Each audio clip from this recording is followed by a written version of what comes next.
Okay, so I was asked the question on sort of a father-son dynamic and karma and past lives.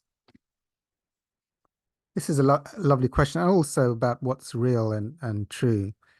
Past lives are part of the illusion, they're part of the dream, even though people have forgotten them. Within the context of duality, they are real as this lifetime seems. Only once you transcend the illusion, then you don't no, it isn't real. But in the context of this lifetime, as it feels real, your past lifetimes were just as real. So in that context, that's one question I wanted to address. But in terms of past lives, I mean, Hawkins calibrated that. I think the average advanced spiritual seekers probably had on average 15 lifetimes. So anyone who's really enthusiastic about spiritual work, like who'd go to a group like this, has probably had quite a lot of lifetimes before they're getting to this stage of spiritual maturity and the real sort of inspiration to be free. So yeah, so how do past lives affect this lifetime? Well, what you can see it from different angles. Like you get your assignments for transcendence, or you could see these are just karmic interactions coming back for you to clear. A lot of I'm a hypnotherapist. I wasn't a past life hypnotherapist. I was a stop smoking hypnotherapist. But there are a lot of past life hypnotherapists, and you can do kinesiology for past lives, and you can get a lot of information and reruns. You can rerun your lifetimes, and you'll see that the situations you face in this lifetime are perfectly coordinated for forgiveness and transcendence, and for others to give you a taste of your own medicine.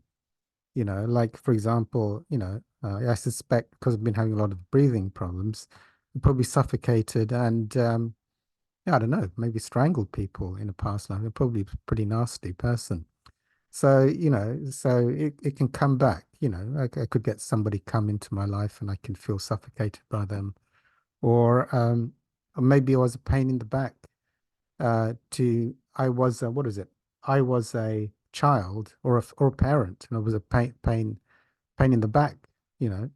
And so, the roles get reversed in this lifetime. They come back and give me a taste, It's like, well, I'm coming back into the next lifetime. I'll give you a taste of what you did to me.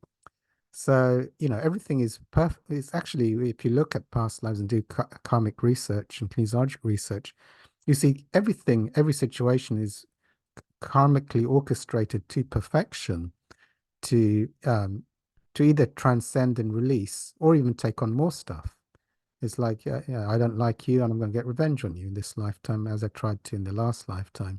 So you just have even more lessons to work on.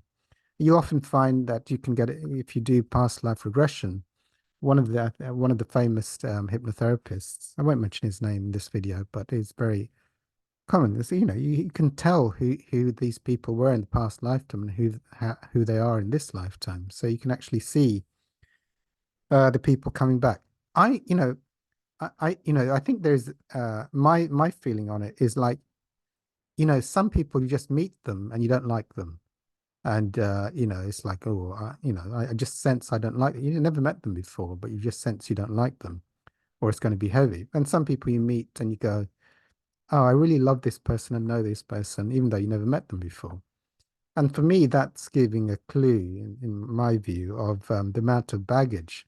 Even though you never met them before, you can't remember meeting them in this lifetime, but you might have had a good relationship with them in a past lifetime, and they're back again and in a slightly different role, and they're coming here to love and support you, and you're there to love and support them, and it's all wonderful.